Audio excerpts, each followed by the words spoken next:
Aleluya. Regocíjate, pueblo de Dios. Cristo viene pronto en las nubes y la iglesia será arrebatada en un abrir y cerrar de ojos. El bautismo de fuego es el tema que quiero compartir con la ayuda clara del Espíritu Santo.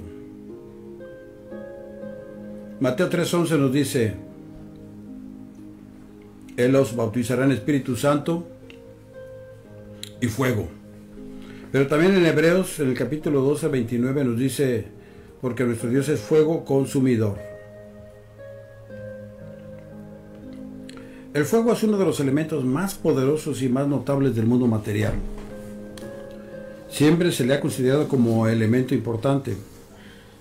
Se le ha mirado con cierta superstición en las ideas y costumbres religiosas de todas las naciones. En la antigua Roma y en Grecia, el fuego sagrado estaba al cuidado de sacerdotes y doncellas apartados para ese fin y era el centro del bien común y del hogar. Cuando se apagaba el fuego, se interrumpían todos los negocios del poder ejecutivo y nacionales. Y el fuego tenía que encenderse de nuevo, ya fuese por medio de los rayos del cielo, por la concentración de los rayos del sol, o por medio de la fricción de dos trozos de madera.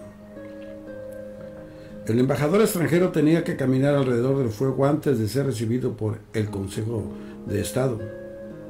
La novia esclava y la teutónica tenían que inclinarse ante el fuego sagrado al entrar al nuevo hogar. El cacique indio piel roja daba 3 vueltas alrededor del fuego antes de detenerse a conversar con el que venía a visitarle.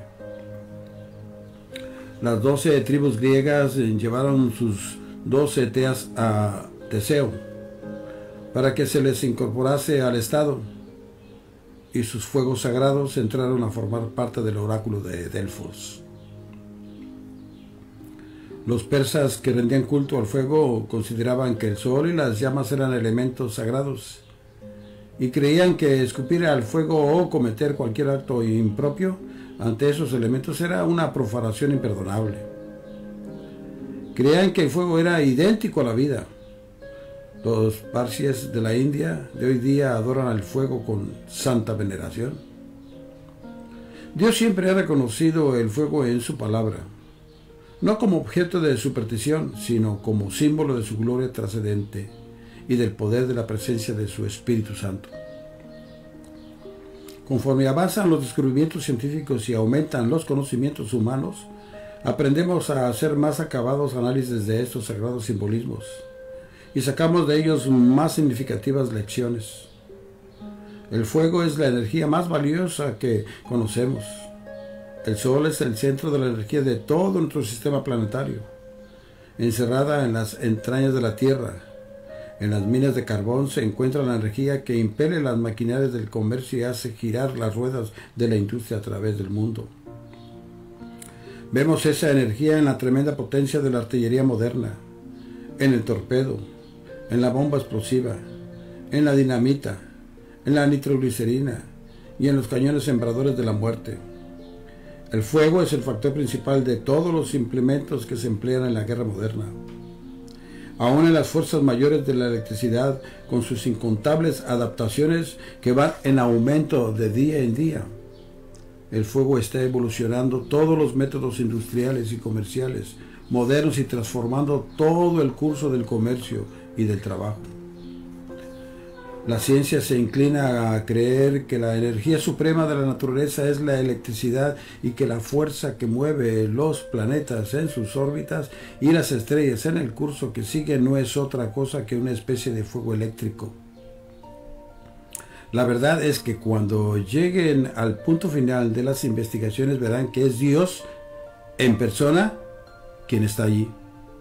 Él es el origen de todas las energías y por medio de su voluntad funcionan todas las baterías que mantienen el universo en movimiento, pues el poder le pertenece a Dios y Él es el fuego consumidor, de cuyo seno emanan todas las otras cosas. Y bien dice la Escritura en Génesis, en el principio creó Dios todas las cosas. El propio Espíritu Santo nos ha enseñado a reconocer en esa tremenda fuerza el símbolo de su propia personalidad. Él os bautizará en el Espíritu Santo y en fuego. Hay algo muy notable en la analogía de la historia del fuego y la revelación del Espíritu Santo. Hubo un tiempo en la historia del mundo natural en que los fuegos celestiales eran todo un misterio, algo incierto a lo que se le temía. Se sabía que los rayos que rasgaban el firmamento eran verdaderas fuerzas, pero nadie sabía sobre quién caería, ni nadie se atrevía a utilizarlas o dominarlas. Pero en estos últimos tiempos, la ciencia ha escalado al firmamento, ha pretendido al rayo y ha dominado las poderosísimas fuerzas eléctricas bajo ciertas leyes, de modo que hasta una criatura pueda hacer lo que quiere con ellas. Dichas fuerzas han llegado a ser instrumentos que empleamos diariamente para hacer sonar el timbre cuando alguien llama a la puerta de nuestra casa, para impulsar los tranvías que recorren nuestras ciudades, para alumbrar nuestras casas y nuestras calles, para hacer funcionar nuestras maquinarias y para enviar los mensajes que queremos transmitir por telégrafo o por teléfono de un lado a otro del mundo. De igual modo, hubo tiempo en que el fuego celestial del Espíritu Santo era una fuerza misteriosa, deslumbrante, como el relámpago que vemos en el firmamento, sin saber por qué, ni de dónde viene, ni a dónde va. Descendió una vez sobre Moisés y otra sobre Elías. Algunas veces descendía con gran estruendo, como ocurrió en el Monte Carmelo, sobre el altar de sacrificio. Otras veces para destruir, como sucedió en el campamento de Israel cuando el pueblo lo había provocado. Otras veces apareció silenciosamente, como lo hizo en Horeb, en la zarza que ardía sin consumirse, como símbolo de la presencia de Dios. Pero después de la ascensión de Cristo, el Espíritu Santo ha condescendido a morar entre nosotros bajo ciertas leyes claramente reveladas. Pone a nuestra disposición todas las fuerzas y recursos de su poder, de acuerdo con ciertas leyes sencillas y claras, según las cuales hasta el más sencillo de sus discípulos pueden emplearlo según lo requiera para vivir y para trabajar, y puede hacerlo tan cómoda y fácilmente como empleamos la fuerza eléctrica en los negocios de la vida material. Él ha llegado a condescender hasta tal punto que ha asumido el nombre de la ley del Espíritu de vida en Cristo Jesús. El Espíritu Santo ha descendido al nivel de nuestra vida y está dispuesto a ayudarnos, no solo como el autor de nuestra vida espiritual más elevada, sino que quiere ser el director de nuestra vida y de nuestra conducta. Y, al mismo tiempo, el poder que nos hace capaces de hacer lo que Él quiere que hagamos tanto en las esferas seculares como en las espirituales. En primer lugar, detengámonos a contemplar algunas de las ilustraciones de esa figura que tenemos en las Sagradas Escrituras, especialmente el empleo del fuego en el ritual mosaico. Desde el principio del Éxodo vemos que Dios se reveló bajo el símbolo del fuego en una zarza ardiente. Esta ardía, pero no se consumía. De ese modo, el fuego llegó a ser, para el pueblo de Israel, símbolo de la presencia de Dios.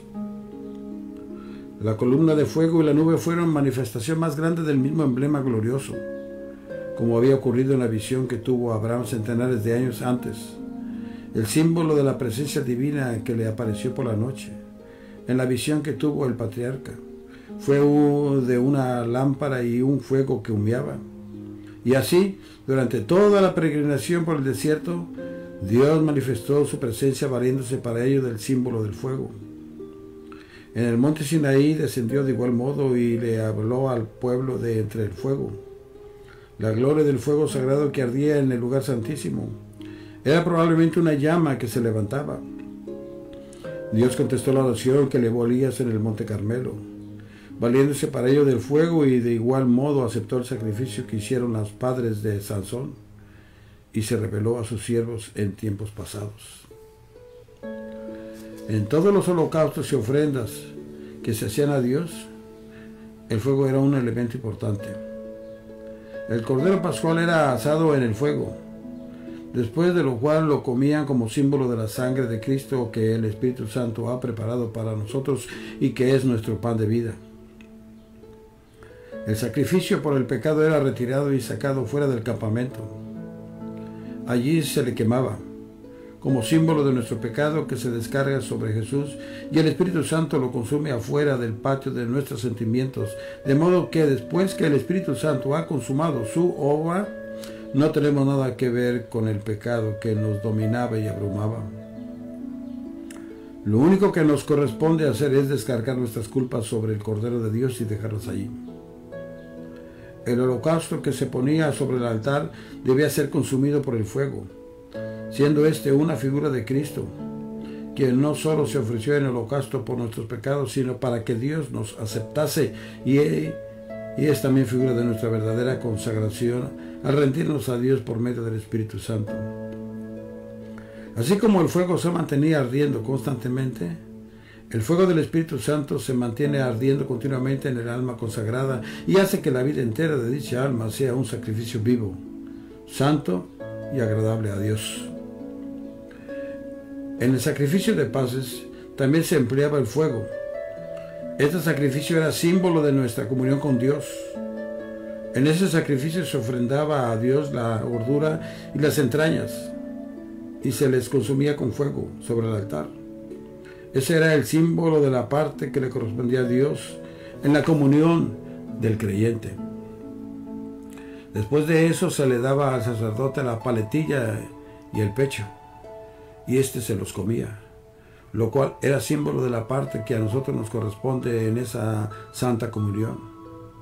Pero el Espíritu Santo es el único que puede conservar la verdadera comunión de las ofrendas de las paces y de hacernos a nosotros capaces de rendirle a Dios el homenaje y la adoración que le corresponde. Después de lo cual podemos tomar nuestra parte y alimentarnos con el pan de vida y recibir la ayuda que Él nos da, siendo como es el Cristo vivo. Una de las ofrendas más preciosas era la del incienso que se quemaba en el lugar santo. Eso también era una ofrenda de fuego.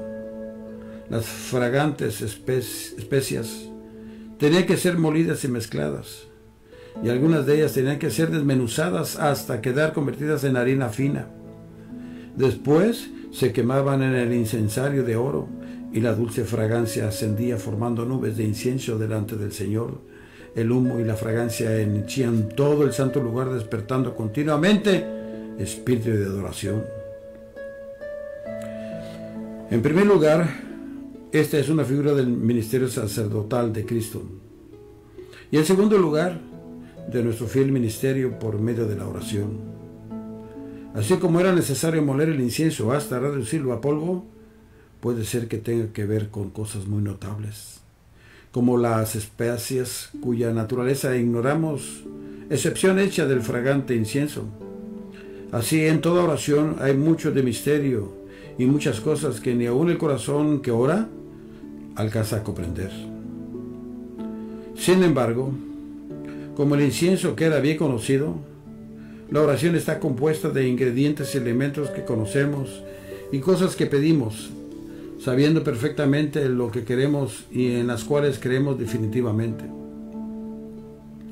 Pero sobre todo el fuego que consumía el incienso simbolizaba al Espíritu Santo, sin el cual ninguna de nuestras oraciones llegaría al cielo, pues solo por su intermedio pueden llegar nuestros deseos al trono de Dios y alcanzar el resultado deseado, siempre y cuando todo esté en la voluntad del Señor. No hay ninguna experiencia de la vida cristiana de mayores alcances que la que se consagra a la oración en el Espíritu Santo. El Espíritu también ayuda a nuestra flaqueza, porque no sabemos orar como se debe, pero el Espíritu mismo hace intercesión por nosotros, con gemidos que no pueden expresarse con palabras. Mas el que escudriña los corazones sabe cuál sea la mente del Espíritu, pues Él intercede por los santos conforme a la voluntad de Dios. Romanos 8, 26 y 27. También vemos que se empleaba el fuego en relación con la ordenanza referente a la vaca bermeja. Ese símbolo era de especial significación para el pueblo de Dios mientras vivían en el desierto. La vaca bermeja representaba la figura de Cristo como el sacrificio inmolado y consumado por nosotros en el altar de Dios. Pero al quemar la vaca se empleaban también el palo de cedro, el hisopo y la lana escarlata, todo lo cual representaba algo que debía consumirse al mismo tiempo que se producía la muerte de Cristo. La lana escarlata representa nuestros pecados. El palo de cedro es emblema de nuestra fortaleza. Y el hisopo, el símbolo de nuestra debilidad y el elemento de dependencia de nuestra naturaleza. Todo eso debe ser crucificado con Cristo. Y eso puede hacerse únicamente con el poder del Espíritu Santo. Nosotros no tenemos las cualidades necesarias para realizar la propia crucifixión, pero podemos entregarle todo al Espíritu consintiendo a que muramos. Luego, por medio del poder del propio Espíritu Santo, moriremos haciendo así que la crucifixión sea una realidad.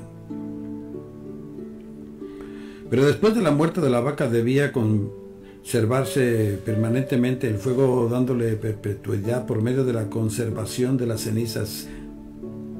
Sabemos que la ceniza es una especie de fuego conservado.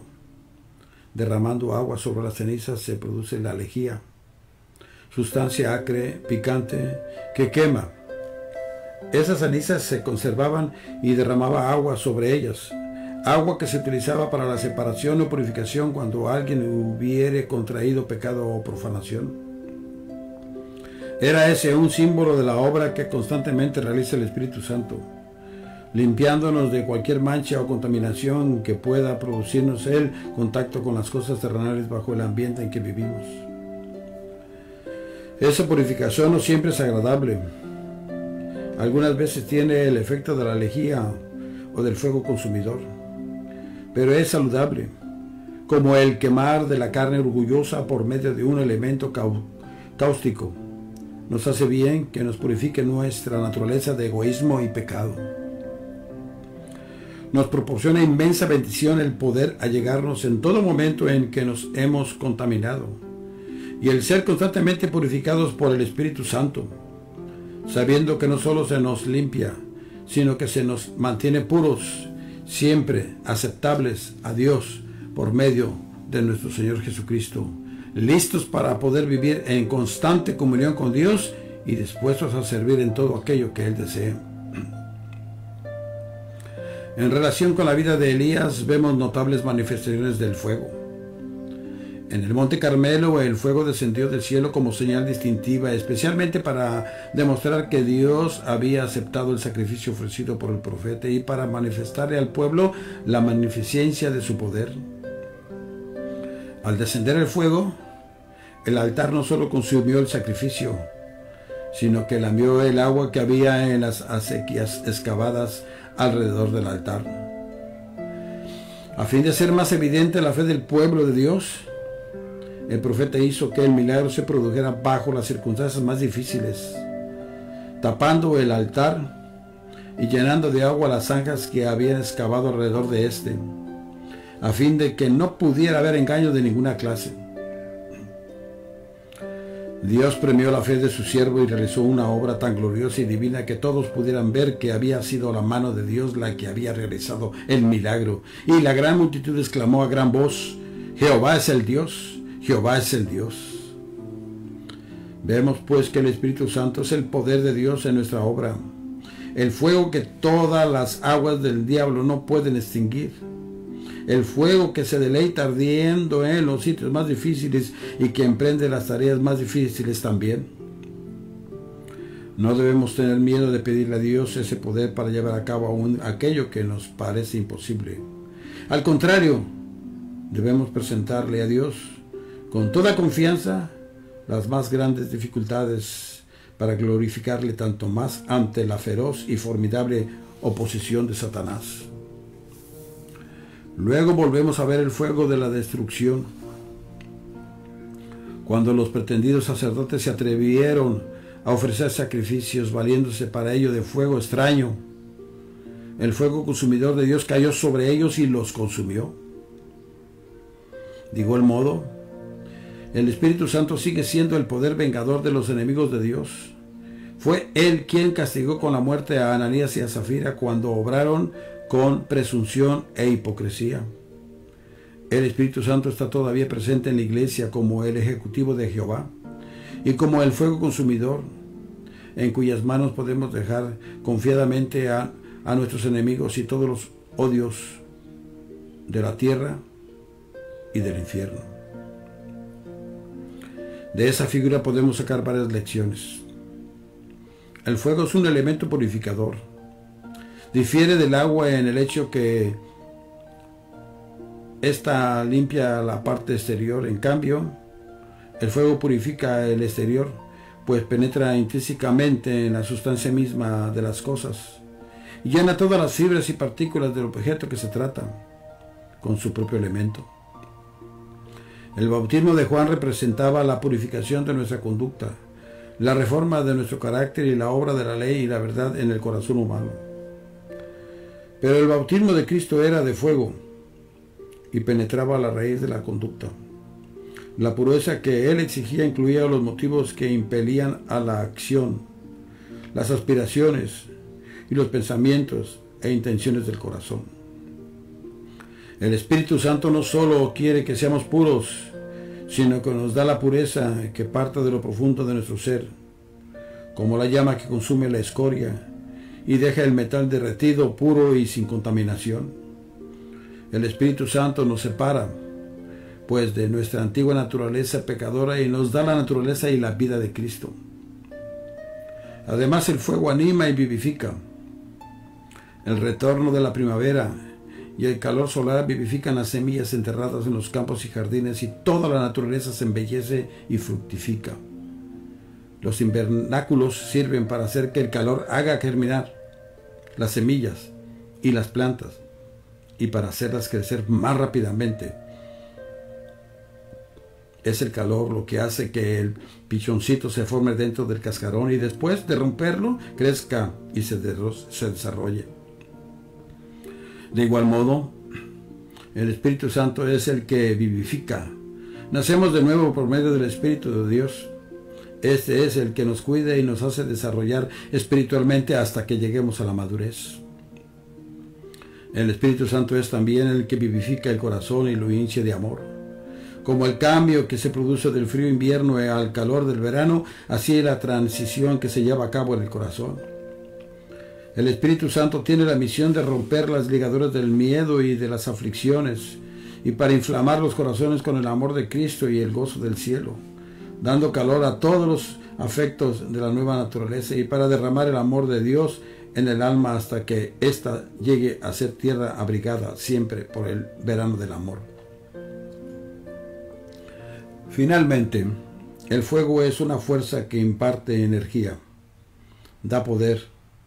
De igual modo, el Espíritu Santo es la fuente de poder.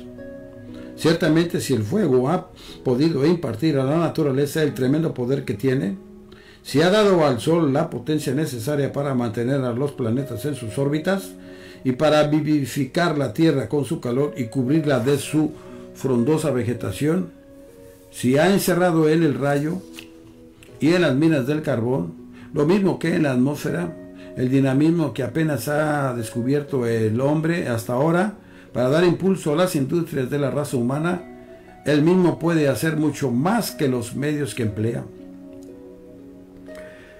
Cuán ciegos son aquellos que están tratando de hacer la obra de Dios sin el poder del Espíritu Santo. ¿Cómo nos reiríamos al ver a un hombre que se valiese de una docena de hombres para mover a mano la rueda impulsora de su molino, como lo hacen todavía en la China? Sin embargo, hay miles de cristianos que están tratando de hacer la obra de Dios con sus propias fuerzas. La ciencia ha hecho suficientes progresos para valerse de las fuerzas del vapor y la electricidad. Oh, dejemos que la fe se valga del dinamismo celestial y del poder del Espíritu Santo. Ese es el secreto de la victoria sobre la tentación y sobre el pecado y sobre todos los enemigos espirituales. Se dice que en la actualidad Arquímedes incendió las naves enemigas que estaban en la bahía de Siracusa, valiéndose para ello de un cristal por medio del cual atraía los rayos del sol y los enfocaba sobre las naves enemigas hasta hacerlas arder. Así debemos nosotros consumir a nuestros enemigos por medio del Espíritu Santo. Cuando los pobladores de las grandes llanuras sembradas son cubiertas de extensos pajonales, ven que se han producido un incendio, que el fuego avanza hacia donde están ellos y que al cabo de 1 o 2 horas se verán envueltos en las llamas y serán consumidos por el irresistible elemento, tienen la prudencia necesaria de aislar un extenso espacio del terreno alrededor del sitio donde se encuentra el foco del incendio hasta que todo ese combustible se consume. De manera que las llamas que se aproximan no tengan medio alguno para extenderse y al fin extinguen por falta de combustible. Las personas quedan a salvo en la llanura, donde no queda nada que pueda alimentar el fuego. Así pues, enfrentemos en las llamas del mal con el fuego del Espíritu Santo. Contamos con recursos divinos. Siendo esto así, ¿por qué hemos de descender al humano? Contamos con Dios para defendernos en la batalla. Siendo esto así, ¿por qué hemos de luchar nosotros? En la antigua Roma, cuando se apagaba el fuego, cesaban todas las actividades comerciales. Los romanos no se atrevían a hacer nada sin el fuego sagrado. De igual modo, todo el verdadero trabajo de Dios cesa cuando se retira el Espíritu Santo de la Iglesia y del trabajo que ella lleva a cabo. Dios no acepta nada que se haga sin el poder del Espíritu Santo. En la antigua Roma el fuego sagrado debía encenderse con el fuego de un rayo, con el del sol o con el que producía la fricción de 2 trozos de madera. Algunas veces Dios nos manda los rayos de su poder para reencender la llama, aunque muchas veces esto es peligroso. Algunas veces Él tiene que golpear con su juicio antes de que su pueblo se dé cuenta de lo que necesita. Siempre podemos extraer el fuego del sol de justicia por medio del cristal de la fe. Dios tiene, sin embargo, otro medio para aumentar nuestro fuego espiritual, y este es el de la fricción. Dios a menudo reaviva nuestra existencia y ahonda nuestra fuerza espiritual, valiéndose para ello de las pruebas y tribulaciones por las cuales nos deja pasar, las que nos obligan a que dependamos de Él y a que tomemos más de la vida y fuerzas que Él nos da. Por consiguiente, en vez de quejarnos de nuestras circunstancias y de murmurar por qué nos sobrevienen pruebas, dejemos que todo lo que nos ocurre sirva para llegarnos más a Dios y a consagrarnos y para corroborarnos a fin de que podamos ser más y más útiles en su servicio por medio del poder del Espíritu Santo. Doy gracias a Dios por permitirme de nuevo exponer su palabra. Y a usted que me está escuchando, por permitirme entrar a su hogar por este medio. Dios sigue ayudándonos para seguir adelante. Y yo le pido que comparta este mensaje para la honra y gloria de Dios. ¿Y sabe para qué? Para que el Evangelio siga difundiéndose por todas las plataformas de las redes, ya sea por el Facebook, YouTube, etc. ¿Y sabe usted por qué? Porque así estará colaborando para que más personas escuchen la palabra de Dios y lleguen a los pies de nuestro Señor Jesucristo. Y yo le sigo pidiendo sus oraciones por este su servidor, el cual se despide deseándoles que los siga guardando nuestro Señor Jesucristo. Que Dios los colme de bendiciones. Se despide su hermano y amigo el pastor Carlos Parga.